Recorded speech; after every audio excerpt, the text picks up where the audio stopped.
Olá, seja muito bem-vindo, seja muito bem-vinda ao Nada Trivial.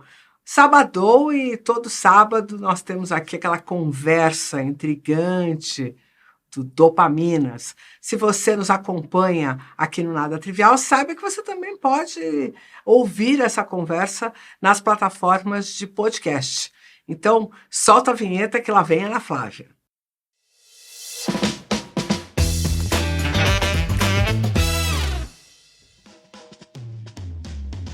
Oi, gente, boa noite. Aqui quem tá falando é Ana Flávia. Bem-vindos ao Quinto Dopaminas. Quinto Dopaminas. E tá crescendo, a rede tá aumentando, tenho recebido, eu acho que a Carla também, bastante feedback positivo, alguns negativos que também são válidos. E parece que os temas estão agradando vocês, então a gente vai tentar seguir na mesma batida. E o Dopaminas de hoje vai falar sobre a crise da masculinidade. Então, Carla, vamos fazer daquele nosso jeito? Introduzo o tema, fala um pouquinho. Você quer pontuar alguma coisa rápido de alguma percepção ou você já quer que eu comece? Pode começar, só explica para quem está chegando agora aqui no podcast qual que é o nosso objetivo e os nossos acordões. Então tá bom, gente, eu tô meio desligada hoje da vida, vocês me perdoem, tá? São Paulo, chuva e um dia de semana meio complicado. A minha amiga tava doente, tá, gente? Eu tava preocupada com ela ter isso também. Vamos lá, nossos acordos. Dopaminas é quando a neurociência encontra a tecnologia e a ciência e a filosofia. E aí o que acontece? Nem todas as discussões elas chegam em um consenso. E algumas das discussões apresentam pontos de vistas opostos e diferentes. Eu e a Carla, a gente acorda em algumas coisas, mas a gente concordou em a gente discordar em algumas outras coisas. Então, o que a gente pede nesse caso das pessoas, Carla? Estado de?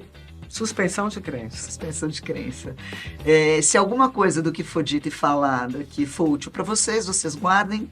O que não for útil, vocês joguem fora. Mas é importante parar a ouvir. Então, a gente nem sempre vai concordar.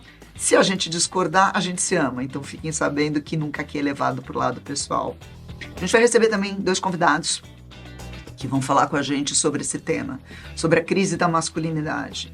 Então, indo direto ao ponto, essa semana calhou, né, de eu dividir isso com a Carla.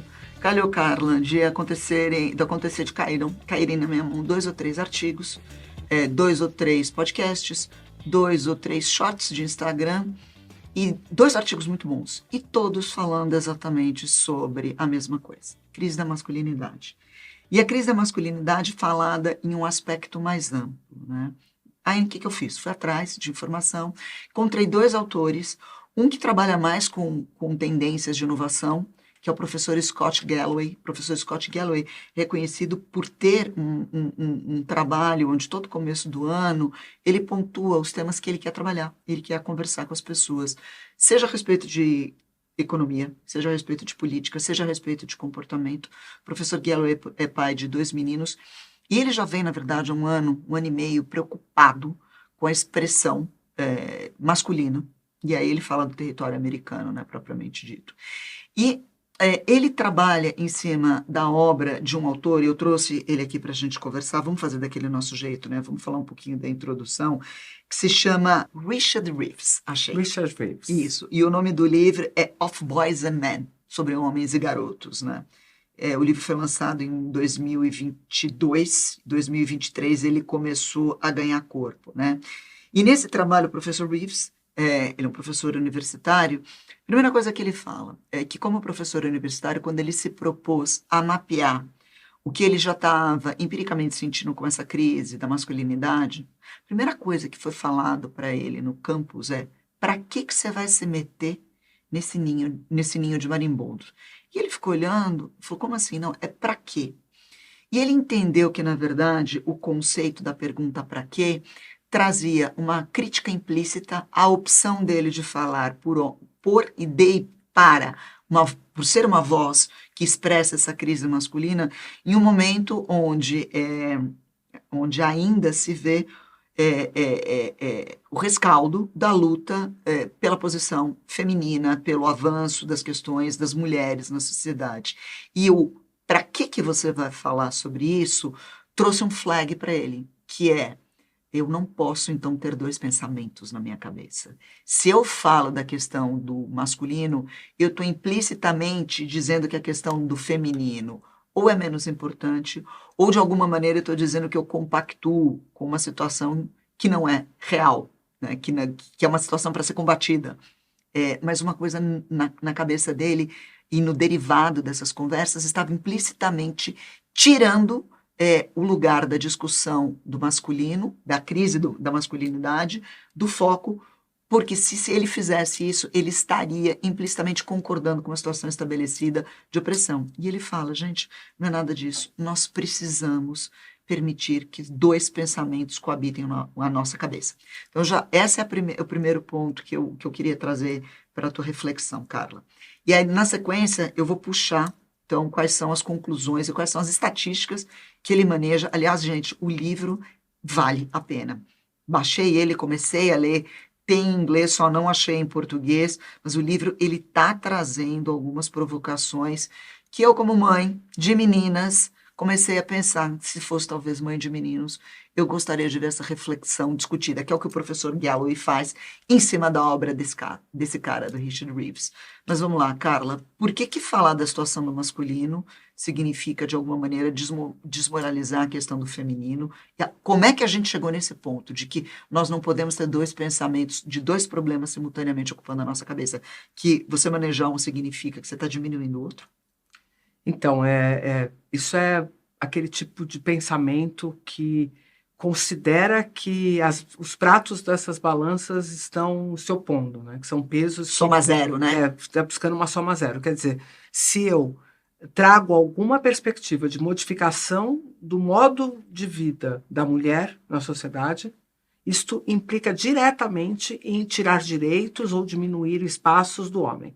Como se só tivéssemos um espaço comum a ser habitado e usufruído, e não como sociedade construirmos a possibilidade de mais espaços e mais recursos. Parece que a gente quer uma guerra de sexos, né? Só que essa guerra de sexos, ela interessou num dado momento para a sociedade, porque na medida em que você estrutura essa guerra, você também bota para discussão, por exemplo, diferenças de potência entre homens e mulheres. Eu me lembro bem no início da minha carreira como palestrante, né, uns 15 anos atrás, que eu fui chamada muitas vezes para discussão de se cérebros de mulheres são diferentes de cérebros de homens. E são? Não.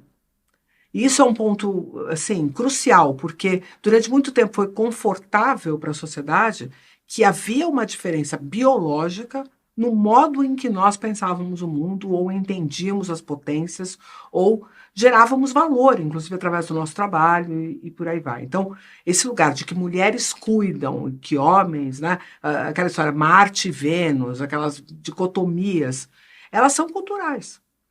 E se a gente começa a mudar a cultura, a gente também vai mudar, obviamente, os espaços de polarização. Tende-se a que homens e mulheres vão para o centro desta discussão, que é como um cérebro humano se desenvolve, com suas potências, dependendo dos estímulos que recebem. Então, você vai ter um monte de autores da neurociência fazendo esse debate, trazendo justamente essa perspectiva. Por exemplo, em relação à localização espacial, isso é um tema, né?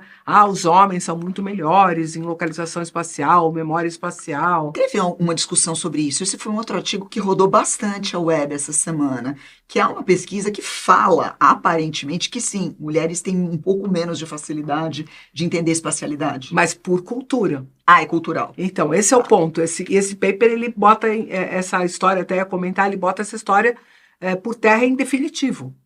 Porque havia uma discussão, essa discussão permeia a neurociência há 40 anos, desde que eu me conheço por gente tem essa discussão, se nós temos alguma genética ou algum desenvolvimento específico que traz uma característica do feminino ou do masculino que não seja cultural. E aí tem uns pontos que são importantes da gente trazer, por exemplo, a diferença de hormônios que vão impactar no desenvolvimento do cérebro só vai se dar depois da puberdade. Não tem como, antes da puberdade, pela forma como os hormônios se organizam na vida intrauterina e depois nos primeiros dias, que são os únicos momentos onde tem uma diferença hormonal no bebê recém-nascido, Neste momento, nós não estamos desenvolvendo capacidades cognitivas. Nós estamos fazendo um desenvolvimento, basicamente, de uma vida mais, vamos dizer, anímica, mais hipotalâmica, né, que são núcleos cerebrais que são mais simples. E o desenvolvimento cognitivo, as propriedades da linguagem, do pensamento, elas vêm depois disso. E vão vir num momento em que não existem diferenças hormonais. Então, esse era o grande ponto. Meninos e meninas na primeira infância são hormonalmente idênticos. Não há diferença. E aí eles vão ter um desenvolvimento que tem muito a ver com a cultura. Então, mas óbvio que se você tem uma filha menina, se você vive, sei lá, nos anos 90, ou no início desse século, para falar justamente dessa mudança de jogo, você pode tanto acreditar que essa menina tem que aprender as tarefas da casa e cuidar do irmão mais novo e ajudar a família a cuidar da casa, como você já pode estar antenado com um novo momento de que essa menina pode simplesmente estar livre dessas obrigações do cuidar. Obviamente, nós estamos falando de um recorte de sociedade, né? Porque em outros recortes todo mundo tem que fazer tudo e a vida é muito mais difícil, né? Mas neste recorte específico de classe média, que vai um pouco ditar essas discussões a respeito de papéis e como que cada um desses gêneros se localizam dentro da sociedade e seus papéis, não há diferença. Mas óbvio que eu ofereço ao menino a oportunidade dele ir para a rua e viver as suas experiências espaciais. E a menina tem que ficar reclusa, tem que ficar cuidada. Então ela vai ter menos oportunidades de se deslocar e de se perder. Referências geográficas. Ela vai se perder menos. Quem se perde menos, aprende menos. Quem desmonta menos rádios, aprende menos a montá-los. E por aí vai. E essa menina não tem tempo para desmontar rádio, porque ela está ajudando a... Mas você está falando da mulher. Eu estou dizendo que todas essas características que se atribuem ao feminino são culturais, assim como ao masculino. Então, se a cultura trabalha com esses dois pesos e a cultura estratifica este, dizendo, enquanto este tem esse papel, esse tem esse, ou vice-versa, é a própria cultura quem posiciona um jogo que é uma guerra de sexo, certo? Então você está me dizendo que em ultíssima...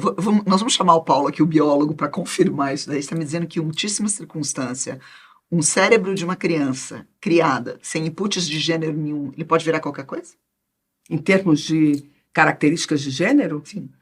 Aí você tem dois aspectos que tem que considerar. Eu diferenciei claramente para você aspectos anímicos, que obviamente vai entrar a sexualidade aqui, e até mesmo orientação sexual, em alguma medida. Esse aqui é um tema ainda controverso, porque não dá para a gente saber se a criança desenvolve atrações por gêneros através de cultura ou através da biologia. Essa explicação não está feita ainda, mas nesse aspecto, sim, você tem diferenças hormonais. Vamos perguntar para o Paulo isso aí. Vamos, porque isso ainda está em aberto, não tem uma palavra definitiva. Mas o segundo aspecto, que é a cognição, este definitivamente é cultural. Então, e a gente tem provas disso hoje. Você tem meninas que são engenheiras, que vão muito bem nisso, você tem meninos que são grandes cuidadores. Então, nós vamos falar disso agora, essa questão da cognição. Nós já vamos chamar o Paulo. Paulo, você deve estar aí, deve para entrar. Mas você me perguntou uma coisa que eu só queria arrematar, então. Remata. Não tem como a gente pensar neste problema de forma a ser esses dois pratos, porque eles não precisam se comportar dessa forma. Não é porque eu ofereço algumas propriedades para um gênero que eu não posso oferecer para o outro e vice-versa. Mas o problema é muito maior do que esse. O problema é a tratativa geral e, segundo o Richard Reeves, né, é o fato da gente trazer, o simples fato da gente trazer e atestar que há uma crise na masculinidade ocidental já é motivo para nesse mundo histérico, polarizado de redes que a gente tem, imediatamente alguém levantar a bandeira. Ah, meu Deus do céu, agora que as mulheres estão conquistando, você está dizendo que nós temos um problema estrutural que atinge os homens? Sim. Na visão do Reeves, a gente tem um problema estrutural que atinge os homens. Ele tem uma frase belíssima, e eu quero falar disso. Eu quero falar também da ligação da mulher com o ensino superior, porque isso vai bater na cognição. Ele tem uma frase que eu achei fabulosa. Isso não me parece uma frase de um homem que esteja advogando em prol de um machismo patriarcado estrutural. Ele fala que o problema do homem não é o feminismo ter chegado onde chegou. É que o feminismo não chegou longe o suficiente. Porque se passou pela reconstrução, ou está se passando pela reconstrução de todo o papel do feminino, da mulher, do gênero, das questões, e nesse processo de desmonte não se aprofundou o suficiente, se tiraram alguns pilares, esses pilares, certos ou errados, e ele discute quais pilares certos e quais pilares errados, na visão dele, foram retirados. Na hora que você retira esse pilar masculino, você dá o excesso da liberdade absoluta. E quando você dá a liberdade absoluta, e até uma questão da cognição que me interessa também, sem referenciais, se desmonta os referenciais e não constrói os outros referenciais no lugar, o que você tem? O terror, a negação, o escape pela violência e uma série de outros efeitos colaterais que ele mapeou brilhantemente, no meu ponto de vista, sobre o que é crescer como um homem, um menino, um jovem, hoje no século XXI, sem esses referenciais concretos estabelecidos. Que ele advoga, vai chegar lá na frente, que ele vai falar que passa pela reconstrução da paternidade. A reconstrução da paternidade, na visão dele, é fundamental para que emerja essa nova possibilidade do masculino. Em relação à cognição, um outro tema que eu quero aprofundar com você, mas antes de falar, vou tocar o tema, mas eu queria chamar o Paulinho para ele dar o pitaco dele também. 52% das cadeiras universitárias no Brasil e nos Estados Unidos são hoje ocupadas por mulheres. Eu vi um número pior. Ah, bom. Eu vi nos Estados Unidos 60%. Eu parei em 52 a 53, que é a proporção que existia de homens que ocupavam as cadeiras das universidades antes de que ações afirmativas para que mulheres ascendessem na carreira, ao ensino universitário fossem estabelecidas, ou seja, o jogo inverteu. Até aí, ok, o jogo inverteu. Mas uma característica de algumas pesquisas, e eu vou pegar essas pesquisas enquanto você estiver debatendo com o Paulinho, galera, eu vou abaixar a cabeça um pouquinho, porque eu vou estar buscando as referências aqui no meu amigo Google, fala o seguinte, que o homem, quando ele ocupava essa posição universitária mais massiva, quando ele se relacionava, e principalmente quando ele se casava, ele poderia ou não, na maioria das vezes não, se casar com mulheres que não tinham o mesmo acesso ao ensino superior. Isso não era um problema social, não havia uma desqualificação masculina no fato dele casar com uma mulher que talvez não tivesse evoluído tanto nos estudos quanto ele. Agora que a situação se inverteu nos Estados Unidos e que a maioria das posições nas cadeiras universitárias são ocupadas por mulheres, e a maior parte dos trabalhos braçais, que estão sob perigo, inclusive, são feitos pelo homem que tem menos acesso, e não acesso porque está sendo restringido, porque não está conseguindo chegar lá pelos motivos que forem, as mulheres não querem se casar com homens menos instruídos do que elas. Então, começa a haver algumas linhas de descompasso mais profundas em relação, inclusive, à guerra ou não dos sexos, ok? Em relação a isso. Mas isso é um dado que me chamou a atenção e que me remete, sim, a uma questão cultural.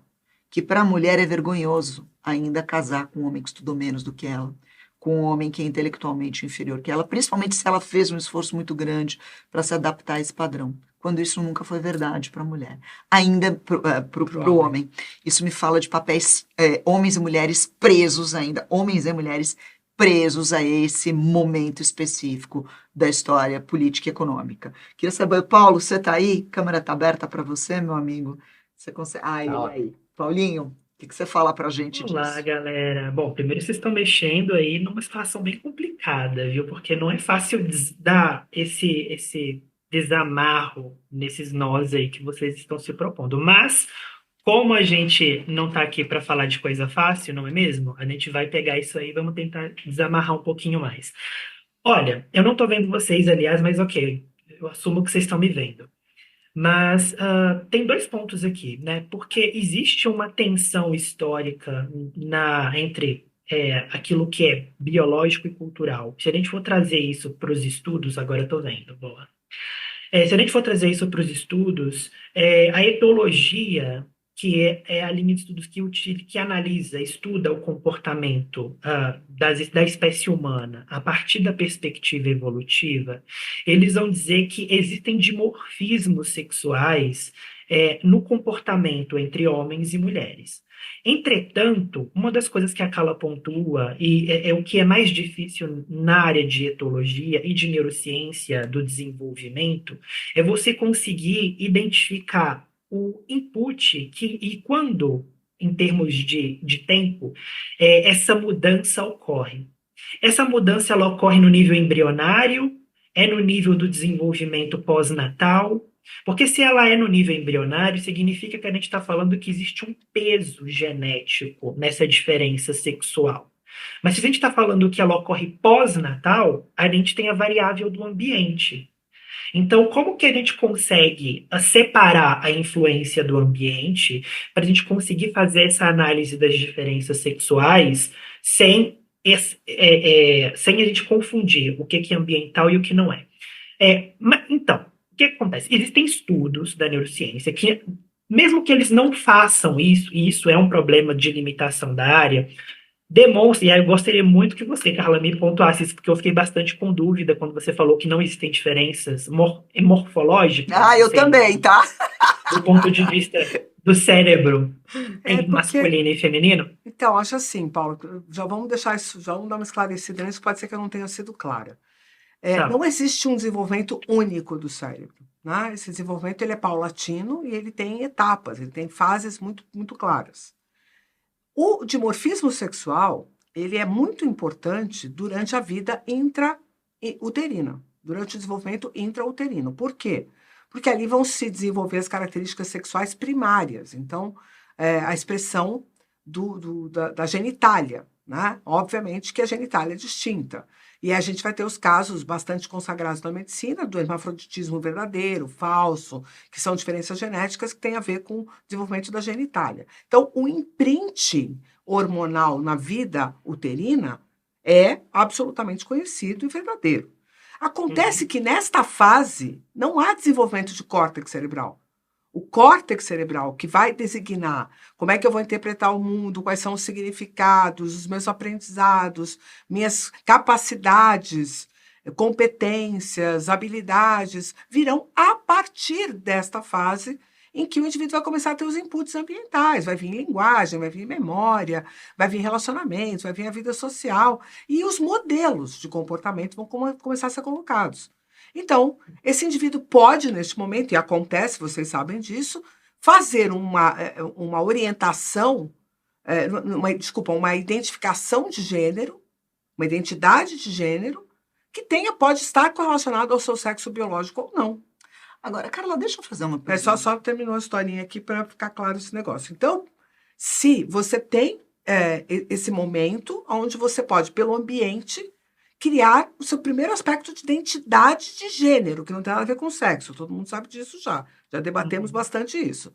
E depois a orientação sexual, que é a questão da atração, do desejo, da sua sexualidade, tal, que isso é um outro aspecto.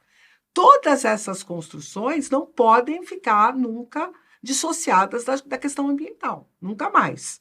Depois que nasceu, nunca mais vai poder se dissociar do ambiente. Mas o que dá para ser dissociado é justamente o contrário. O desenvolvimento cognitivo quer dizer memória espacial, capacidade socioemocional, empatia, linguagem, sociabilização, todos os aspectos que são secundários e terciários ao desenvolvimento. Secundários por quê? Os significados, e terciários, os usos disso no comportamento, não podem mais estar atrelados à questão de sexo biológico. Porque durante o desenvolvimento das estruturas disso, que é a primeira infância fundamentalmente, onde se dá o desenvolvimento primário do córtex, não tem diferença hormonal, não tem diferença de gênero. Mas eu acho essa discussão... Certo? Mas assim, qual a importância disso? A importância é relativa, mas ela, em relação a isso que a gente está colocando.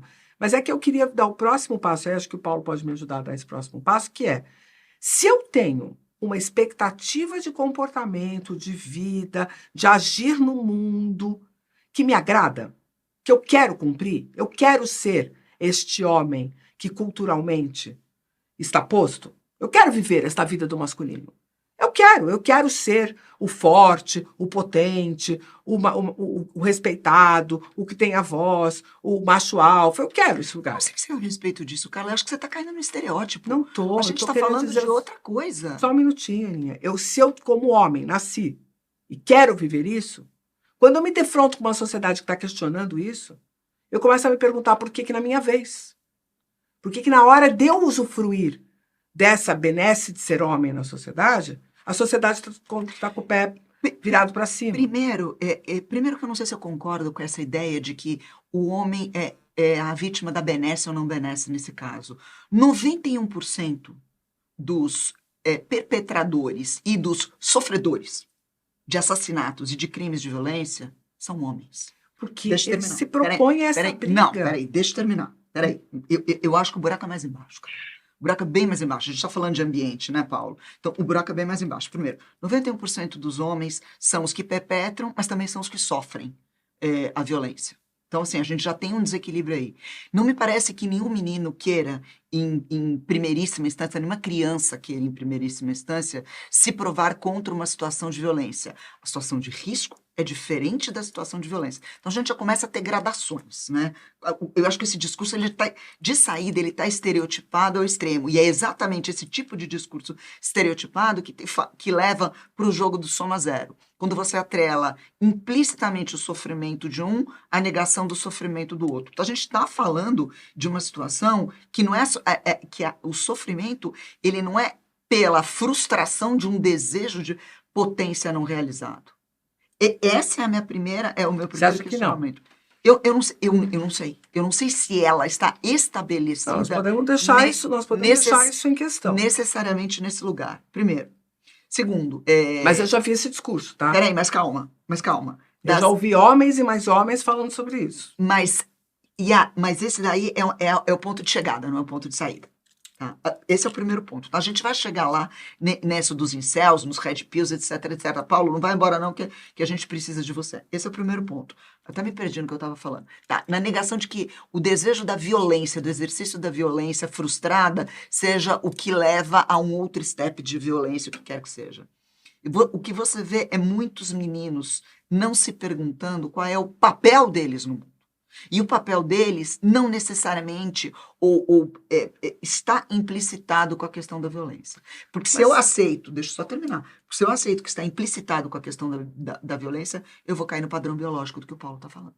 Eu entendi isso, só que eu não estou nem dizendo que existe um padrão de violência. Eu estou dizendo que, ao não questionar o padrão do masculino, assim como nós, mulheres, questionamos nosso lugar de mulheres, né? Uhum. Eu questionei meu lugar de mulher vendo minha mãe limpando a casa desesperadamente enquanto meu pai sentava no sofá. Eu nunca tive esse problema, porque minha mãe nunca limpou a casa desesperadamente. E não por isso me leva para uma outra situação. Mas vamos lá, vamos criar um cenário para a gente poder ter um case, para eu poder explicar meu ponto de vista. Nesse momento, eu questionei o papel do feminino. Você pode ter questionado o papel do feminino em outro momento. Não a sua mãe limpando a casa, mas, quem sabe, uma disputa em carreira ou alguma outra questão. Ou você pode dizer, não, Carla, nunca foi problema para mim ser mulher. E aí pode ser que, exatamente por isso, essa discussão para você tenha um outro olhar. Você entendeu? Você pode, inclusive, ter mais liberdade para tratar desse tema, porque você pode nunca ter se dado conta ou se confrontado com a perspectiva de que viver como mulher é não ter o papel desejado possível. Você entendeu? Eu tenho o papel desejado de existência que não é possível, como mulher. De novo, mas a gente está caindo na mulher. A gente não consegue falar do homem sem discutir na mulher. Mas então eu vou jogar uma bomba para vocês. Estou querendo gerar uma oposição em relação a isso. Não está indo. Você está caindo. Não, você tá eu estou querendo dizer, eu só estou querendo todo. concluir que, então, assim, o homem, quando começa a ter que discutir seu papel social, ele está no início do processo que a mulher sofreu lá atrás. É só isso. A mulher está alguns anos à frente da discussão do papel social. E como mulher, socialmente, ela está se organizando e está conseguindo, a duras penas, encontrar a sua forma de expressão. E o homem está no começo dessa história. Porque foi questionado um papel posto, estereotipado, que não é mais possível da forma como foi colocado até então, e muitos ainda não acharam o seu outro lugar. E eu falo isso a partir da neurociência, mas eu também falo isso como mãe de menino. Eu tenho um filho que tem 26 anos de idade. Ele e os amigos dele estiveram discutindo sobre esse papel do masculino na minha frente. Então, é um recorte do Brasil burguês, paulistano, é um super recorte, mas eu já vi essa discussão acontecendo lá. Esse é outro tipo de conversa que me discute. Por que esse recorte não é tão válido quanto qualquer outro? Paulo, vai lá. O que é que você... Pontos importantes aqui. A atenção de vocês duas, inclusive a minha, que não está muito posta, mas vai começar a ser delineada agora, é que toda vez que a gente vai discutir cultura e natureza, as duas coisas criam vieses na percepção delas mesmas. Quando a gente está falando sobre aquilo que é da natureza, é construído todo um arcabouço social que fala, isso justifica um comportamento que eu posso ter porque me é natural. E você potencializa esse comportamento porque você acredita nessa justificativa. Mas o quanto de natureza tem nesse comportamento? É algo que a gente ainda não sabe para muitos comportamentos, porque falta aspecto experimental. Mas uma das coisas que foi colocada pela Ana e que abre um leque de discussões aqui é que quando a gente fala da violência masculina, é interessante notar que tem um estudo global feitas praticamente em todos os países, em diversas culturas, muito diferentes entre si, algumas muito semelhantes, que demonstram que, por mais igualitário que se tenha no tratamento entre os gêneros masculino e feminino, um país, em todos, o homem é proporcionalmente aquele que comete mais crimes violentos. E sofre, isso né? indica... E sofre também, né? Pois é, isso indica que existe uma regularidade estatística desse fenômeno que aparenta ser independente da cultura, porque ele se estabelece em todas as culturas que nós tem conhecemos correlação até de violência e nível de testosterona, tá? Inclusive entre mulheres. Pois é, e aí o ponto, por sua vez... Mas essa falando de violência só, hein? Mas ninguém... Sim. Mas, Carla, quando a gente fala... segura, Paulo. Quando a gente está falando da crise da masculinidade, a gente está falando de mortes por desespero, de cada 4 mortes por desespero que acontecem aqui no Brasil e fora, 3 são de homens. Níveis de suicídio, gatilho, galera, sinto muito, mas aqui a gente é adulto, a gente fala essas palavras mesmo. Níveis de suicídio muito maiores entre os meninos do que entre as meninas, entre os homens do que entre as mulheres. Morte por violência maior, tanto perpetrando quanto sofrendo. Um processo, e não adianta dizer que isso não existe, porque você sente isso e eu também. Um processo de perda de esperança, uma perda de possibilidades de fixação, homens sendo criticados por inadequações, sejam elas quais forem. E assim, a gente, quando vai falar do tema, fica um meio sorrisinho no canto da boca, dizendo, hahaha, agora é a vez deles. Será que é isso mesmo que a gente quer como mulher para promover uma sociedade igualitária? Um momento na história da humanidade onde a ascensão de um gênero está coincidindo com uma miséria espiritual e um aumento de violência física do outro gênero, e não que as mulheres estejam perpetrando isso. Pelo amor de Deus, não é nada disso que eu quero dizer. Mas, assim, um problema, Carla, está intrinsecamente atado ao outro.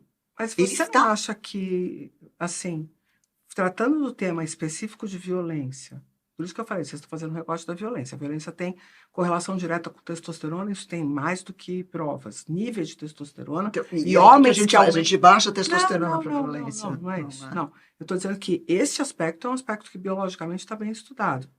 E, desta forma, vamos lembrar de como era a vida na Idade Média? Vamos lembrar da vida... Era muito mais violenta. Claro. Então, mesmo quando as mulheres... isso não tem a ver com nenhum movimento feminino. Não tem a ver com o nosso tempo. É do homem viver de forma violenta e resolver suas coisas de forma violenta. E sempre foi. Mas isso estruturalmente... Quem sabe hoje esteja menos até. Isso estruturalmente hoje não é permitido e não é aceito.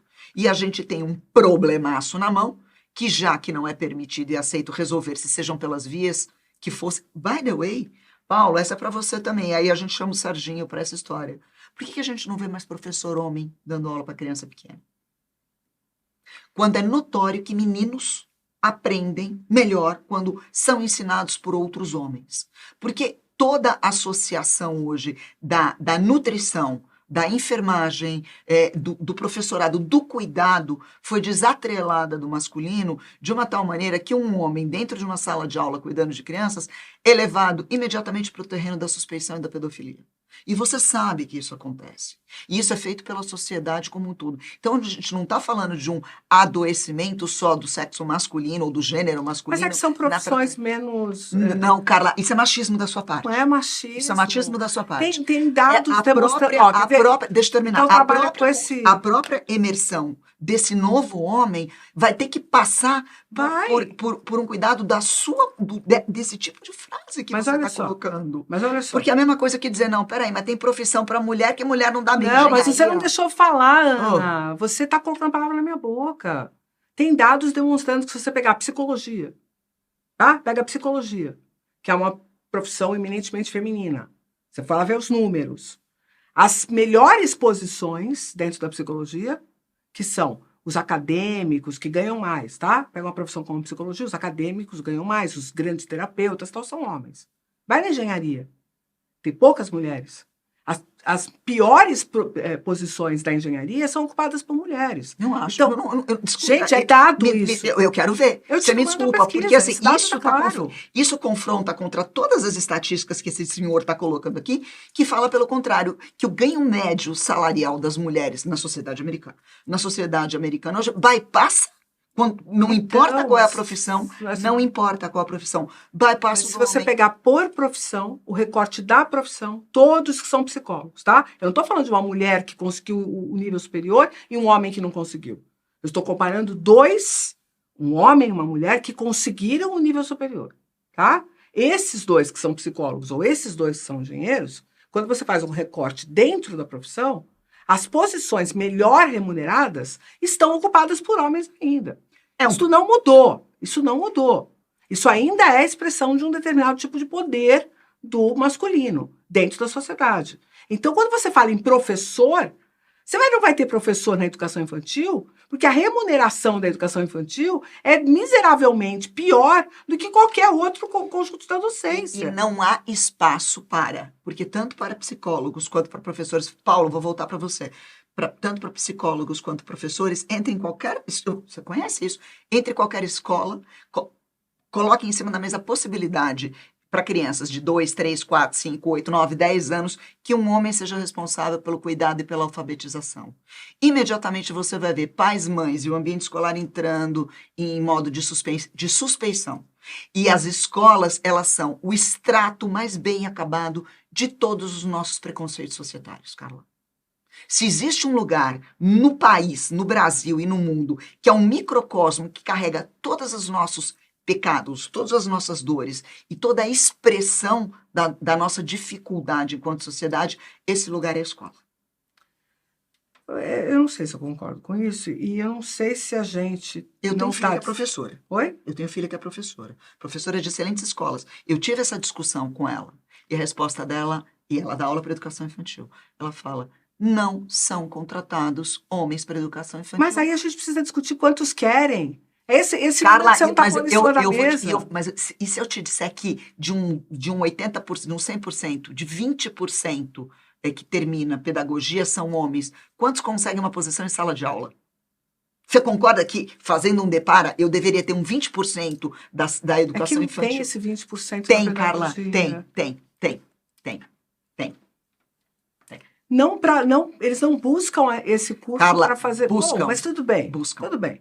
A gente precisa de números, a gente vai poder ficar debatendo sem estatísticas sobre isso. Paulo, hoje o negócio está aqui, a gente vai para você. Eu estou vendo.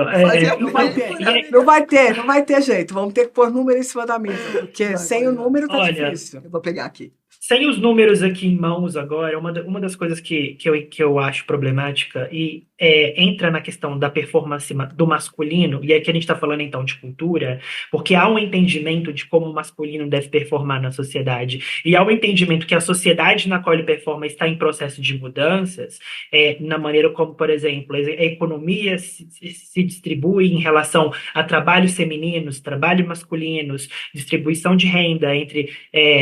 gêneros diferentes, o que eu acho que é importante notar aqui é que o masculino ele é introjetado dentro de uma caixa que não serve ao propósito que nós escolhemos enquanto coletivo, que nós decidimos o que a sociedade precisa ser hoje. Cada vez mais a gente vê, se a gente pegar, por exemplo, alguns autores como Steven Pinker, falando que a gente está na era mais pacifista da humanidade. Se a gente fala do processo do pacifismo na construção do masculino, a gente está falando que tipo de homem é esse? O que o homem deve se tornar dentro de uma civilização mais pacífica? E eu acho que a crise, ela reside muito aí. E mais do que isso, quem escolhe as métricas de igualdade nas diferenças que existem entre homens e mulheres? Porque essas métricas, elas são decididas com base em dados, é ciência. Mas se a ciência ela não consegue chegar ainda no ponto de maturação necessário da pergunta, o que é integralmente natureza e o que é cultura, a gente não vai conseguir estabelecer uma régua, um corte que seja efetivamente justo entre homens e mulheres. E um exemplo não estou dizendo que eu concordo com isso, tá? O que a gente entende de igualdade de gênero hoje, no que diz respeito ao mercado de trabalho, significa que homens e mulheres eles precisam, em termos estatísticos, ocupar aquelas vagas de forma mais ou menos igual, 50-50%. Mas se existem diferenças no que diz respeito à aquisição, à domínio da biologização linguagem, da por profissão. exemplo. A biologização da Exatamente. profissão. É isso. Mas se existem diferenças, por exemplo, entre mulheres conseguirem ter uma capacidade de articulação, de comunicação maior, significa que a gente precisa obrigar que a população ela esteja numa ordem distributiva específica para dizer, ok, nós estamos sendo justos, quando, na verdade, aquela característica feminina ou masculina que existe, é diferencial, existe um dimorfismo ali, ela não está sendo explorada, ela está sendo colocada no lixo. Mas você Qual que é o prejuízo que existe aí? Você está partindo do pressuposto que existe um dimorfismo e eu estou dizendo que provavelmente isso é cultural. Então, à medida que a sociedade muda... Então, eu acho que o biólogo e o neurocientista não estão de acordo. Não, mas isso. Mas é que tá. Existem estudos que mostram morfologicamente, e aí eu não tô entrando no fato de que isso é embrionário, porque não é. Existem estímulos do ambiente.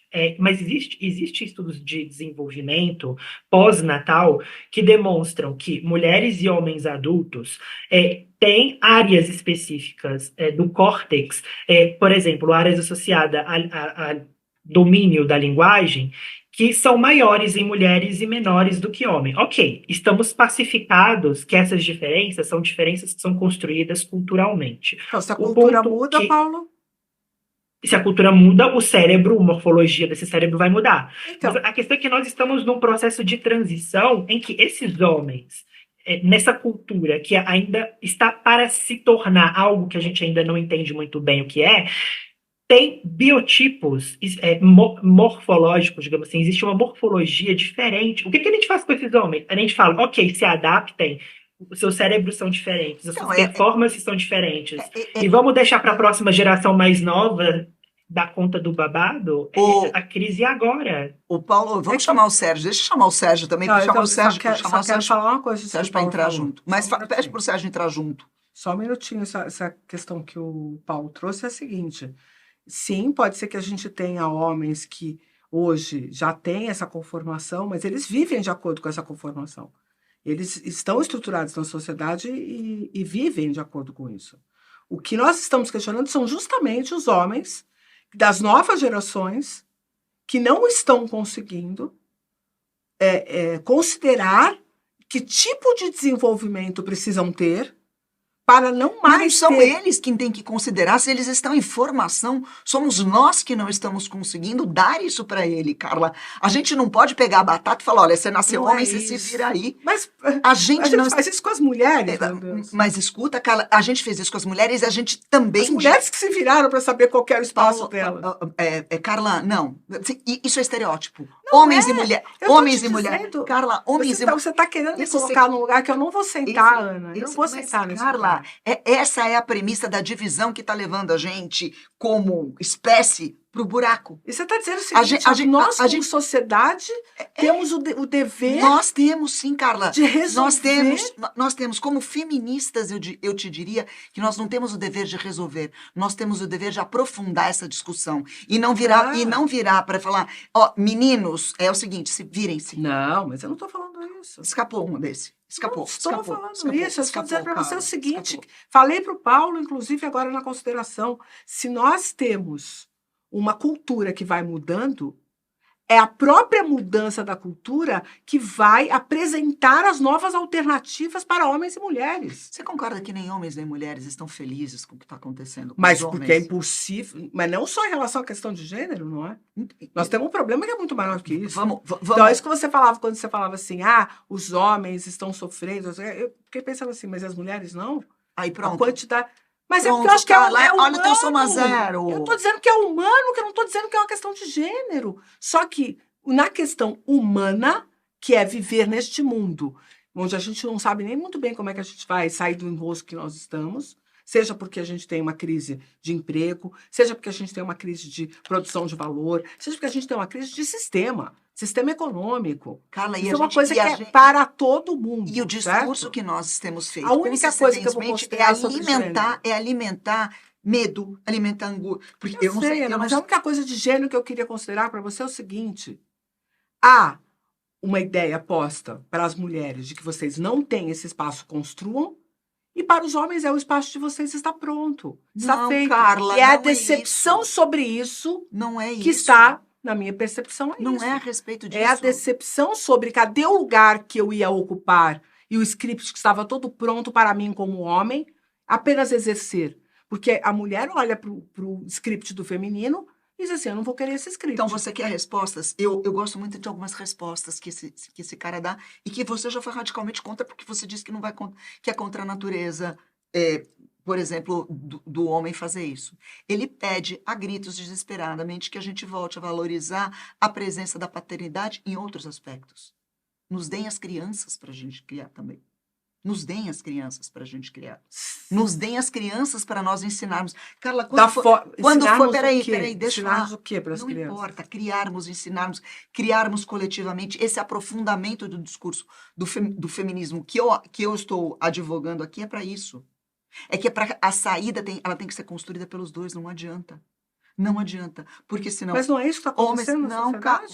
Bom, Carla, a partir do momento que 91%, né, da violência é perpetrada e cometida, deixando mães, mulheres, esposas, irmãs, viúvas, tristes, e tudo bem que é uma discussão... É que você o homem de elite... elite... Não, eu não peguei um recorte, Você pegou o recorte da escola. Eu peguei o recorte da escola. Eu peguei o recorte da escola, eu peguei o recorte da enfermagem. O trabalho braçal, o trabalho servil, o trabalho da automação bruta. Eu dei aula para enfermagem na vida toda. Deixa eu terminar. Eu dei aula para enfermagem a vida toda. Não Posso tem homem terminar? lá. Posso terminar? Eles não querem estar lá. Você não está entendendo. Eles não o que querem ou tá não lhes é permitido, Carla? Dentro do curso de enfermagem? Por que as mulheres não estão na engenharia? Elas estão, esse que é o problema. Em proporção muito menor, né? Não, já é meio a meio. Há quanto tempo foi liberado Já é isso? meio a meio. Há quanto tempo se tornou socialmente válido que uma mulher estivesse Na nisso? medicina e na Não é engenharia, validado, há 30 não é anos. validada a visão do homem que serve. O homem que serve, inclusive para a mulher que está com ensino superior, é colocado num patamar inferior. Eu entendi esse ponto que você está falando. Só que se a gente for sair hoje aqui, na sua percepção, tá? Então agora eu vou querer saber a sua percepção. Esquece os dados. Bondade, coragem, calma, justiça escuta. e serviço. Você sai daqui e você vai você investiga homens agora aqui e pergunta para eles assim, na entrevista na rua. O que você acha da profissão da enfermagem? O que você acha da profissão da professora infantil? Quantos você acha que vai dizer, puta, eu gostaria de ser enfermeiro, ou puta, eu gostaria de ser professor? As mulheres gostam de dizer, eu quero ser enfermeira, eu quero ser professora. Você está me dizendo que a mulher fala isso porque ela está condicionada a dizer isso? Não, ela E gosta. E o homem não.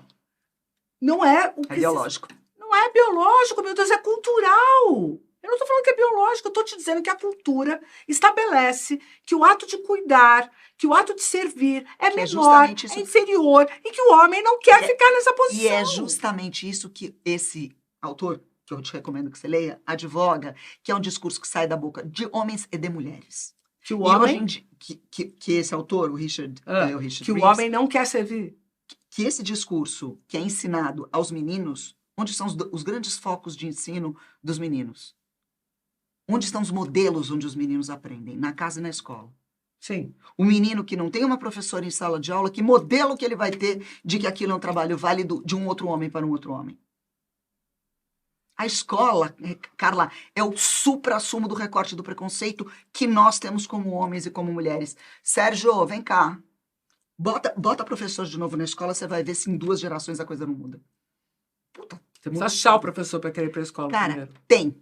tem, Carla, tem. Eu vou investigar isso aí, eu vou devolver você com números.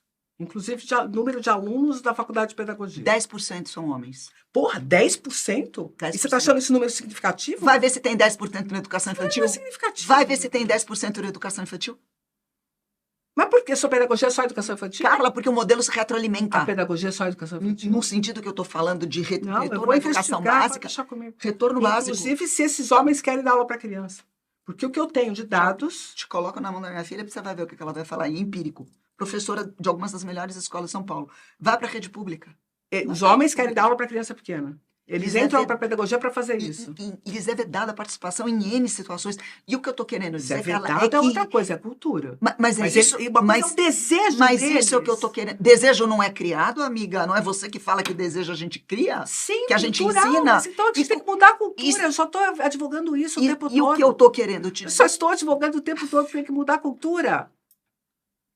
Porque se a gente não vai mudar a cultura, não adianta você falar para mim que o homem tá vivendo uma situação de violência, porque para mim sempre foi ele que viveu a situação de violência. Ou na Idade Média, quem é que se matava? Eram as mulheres que se matavam? Isso não mudou em nada, isso não piorou. Você não está pegando pelo lado. Isso não piorou. Você está evitando pegar pelo lado que eu estou propondo. Ou a gente muda isso como um esforço coletivo de homens e de mulheres, ou a coisa não muda. Eu não sei onde que eu me neguei a fazer isso. Você volta para o tema da comparação. A soma zero está latente lá embaixo em todo o teu discurso. Acho que não, Aninha, Oh. mas tudo bem. Serginho, vem cá, vai. Sérgio? Desistiu já. Ele e o Paulo foram embora. Acho que sim. Não, Fala, Sérgio. Hoje tá bravo o negócio. essa discussão de vocês duas aí, tô achando maravilhoso. Ela quer me enfiar num lugar que eu não vou sentar no lugar que ela quer que eu sente. Não tem importância. De repente, eu acho que pode ser que tenha menos interesse de homem querer ser professor ou enfermeiro, principalmente no Brasil, porque a partir do momento que você tem uma fábrica, ou tinha, porque também já está caindo, de fazer jogador de futebol, eles têm um foco tão grande para ser jogador de futebol que eles esquecem que podem ter outras carreiras, ô Carla, como, por exemplo, professor e enfermeiro. Eu adorei a discussão de vocês duas, adorei o que o Paulo trouxe, mas o que eu não estou entendendo, Carla, é que você hoje acha que deve ter uma repetição das agressividades que todas as mulheres sofreram para poder, hoje, os homens experimentar o quanto foi ruim ser mulher? Assim Não. vai fazer um homem mais sensível e um homem talvez mais participativo? Não, eu não tô advogando nenhum tipo de revanche. Eu estou fazendo uma análise, viu, Serginho, de que sempre foi pautada na violência as relações entre os homens e que isso é uma coisa que a gente precisa mudar. Isso não tem nada a ver com a mulher. Isso são os homens com os homens. Isso não tem nada a ver com o feminino. Nós estamos, como feministas que sou, debatendo o tempo inteiro que feminismo é sobre igualdade. Feminismo é sobre direitos iguais, sobre acesso igual, sobre responsabilidades iguais. E na hora nas que características em que cada um for superior, seja homem ou seja mulher, possa se expressar dessa forma, certo? Você pode ter uma mulher masculina e ela ir muito bem nas suas características masculinas e entregar muito valor à sociedade sendo masculina. E você pode ter um homem feminino que vai entregar muito valor sendo feminino sem nenhum problema. A questão é a gente valorizar as pessoas de acordo com os valores que elas têm para entregar. A única correlação que eu não consigo ver, que eu não consigo fazer, já que você começou por esse aspecto, e que eu falei que a violência tem a ver com a testosterona, por quê? Óbvio, são os homens que têm testosterona. E se a violência tem a ver com testosterona, isso não tem nada a ver com a posição do feminino na vida dos homens. Eles vão continuar sendo violentos entre si e vão ser violentos com as mulheres se a cultura não mudar. Se a cultura não mudar. Mas a testosterona não vai baixar, amiga. Mas você vai poder construir novas formas de relacionamento que não precisem da E como é violência que você expressa. faz isso com um menino sem dar algum modelo para ele em sala de aula e em família? Principalmente em sala de aula. Mas em família depende da paternidade. Você está Carla, pedindo a falando gente que os tem- homens a querem gente- exercer a paternidade. Quem Sim, os impede de fazer isso? Sim. Quem os impede de fazer isso? Carla, a gente tem problemas sérios como sociedade, no geral como sociedade, e eu não digo em relação à divisão da carga de trabalho. Eu já conheço um monte de homens que exercem sua paternidade e têm famílias incríveis. E eu conheço também, e esses homens que exercem essa paternidade de uma maneira, talvez eles estejam fazendo o princípio do que precisa ser feito. O que eu estou querendo dizer é que faltam modelos. Faltam modelos, Carla. E eu vou insistir e vai ser o meu campo de batalha. Esse modelo se dá em família e em sala de aula. Em família, em sala de aula e na doença, que são os campos de vetor, de afeto, de cuidado, de compaixão, de ternura, etc., etc., você não vê a expressão masculina. E você não vê a expressão masculina porque, em grande parte dos tempos, nós vamos naturalmente impedindo o homem de trilhar esse caminho. Sim, senhora. Não é A gente realidade talvez que eu não vivo, impeça entendeu? explicitamente, mas implicitamente a conversa que está sendo dado é: você é bom como provedor.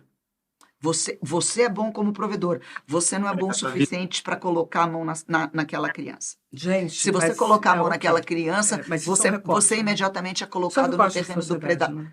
Você é colocado no terreno do Eu predador. não vivo essa sociedade. Eu não sei, Carla. Eu não vivo essa sociedade. Eu não sei até que Os ponto. homens com os que eu convivo, a minha família, todos eles cuidam das crianças, todos eles limpam a Por que bunda não das tem professor em crianças. sala de aula, amiga? De novo, a gente falou do Eu teu vou, recorte de eu vou classe buscar os média. números, eu vou buscar os números, Aninha, porque você está falando para mim é um recorte de classe média. Não, Eu teu não acho. recorte é um recorte Não, de classe eu média. estou devolvendo isso para você. Nós vamos ter que buscar os números, vamos ter que fazer um post sobre isso e trazer isso claro. Carla, no Brasil. Se isso é verdade ou não, eu não sei, para mim não é. E eu dou formação para professores há 15 anos. Eu dou pós-graduação para professores. Exato. E o que eu dou formação e para o que professores. te parece normal você dar a tua pós-graduação e a tua formação e não ter homens? Eu tenho, só que o interesse deles não são as crianças. Os homens que eu recebo querem lidar com adolescentes, com ensino médio, anos finais. Formação, né? Formação. Então, né? esses caras eu conheço eles. E eles estão fazendo o trabalho deles. Agora, não homem, nunca, em 15 anos que eu dou formação para professores, levantou a mão na sala de aula e fez uma análise do tipo, puxa, eu adoraria trabalhar com crianças pequenas e não me foi permitido. Nunca eu ouvi essa frase. Então, a gente está em lugares distintos, por isso que eu quero números, e não a nossa apreciação pessoal.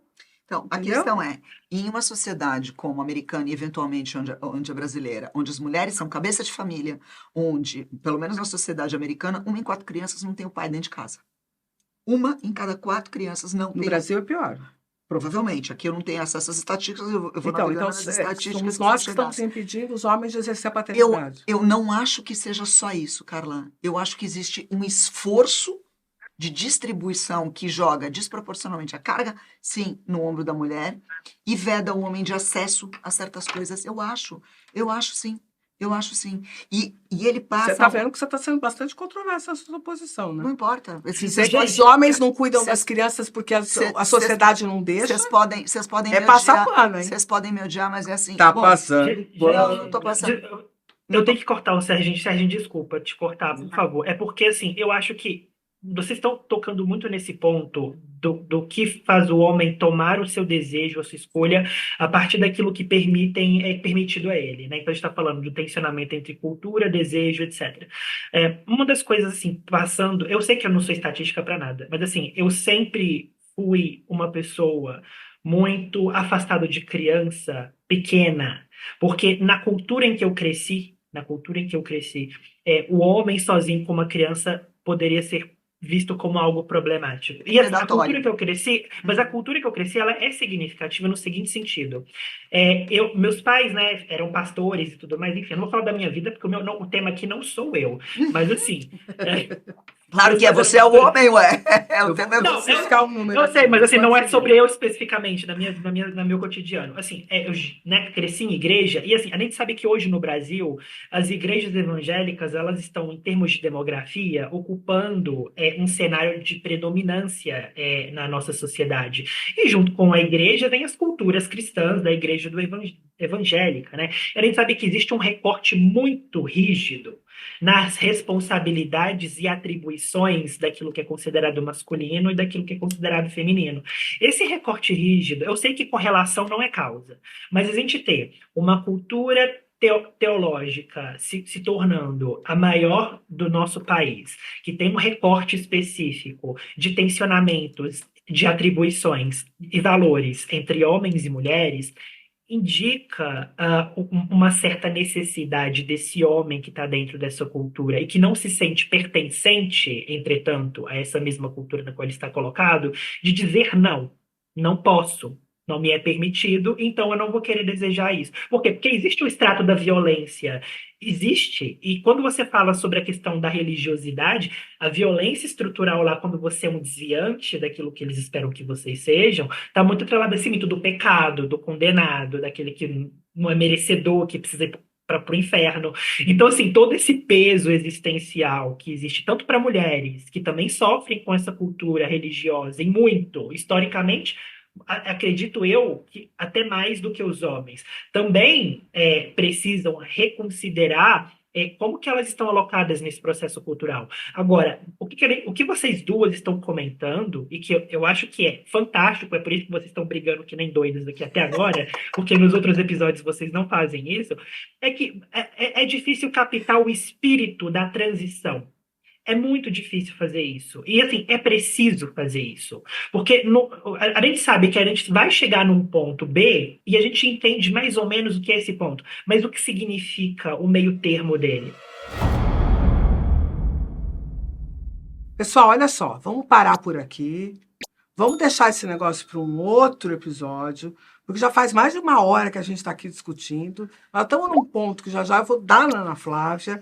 Então, deixa eu me acalmar, tomar uma água e a gente volta, viu, Aninha? Tá, ok, assim, eu posso dar em você também. Mentira, eu nunca vou bater em você, só verbalmente. Gente, a gente volta no próximo episódio, segurei. Mas você tá errada. Não, você que tá errada, mas a gente fala no próximo. Você fechou o beijo, chama.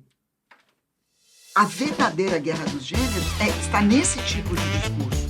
Quando a pauta do discurso entre homens e mulheres, e esse tipo de dado que você traz, é epítome disso, pauta as relações em cima do medo. Mas eles não querem por quê? Porque eles não podem? E cadê os modelos? As ausências paternas. Então, voltamos dentro de sala de aula é ausência paterna. Esses dados foram levantados. A conversa não escapa. A conversa, esse é o problema. Vamos lá, você conhece os dados de violência.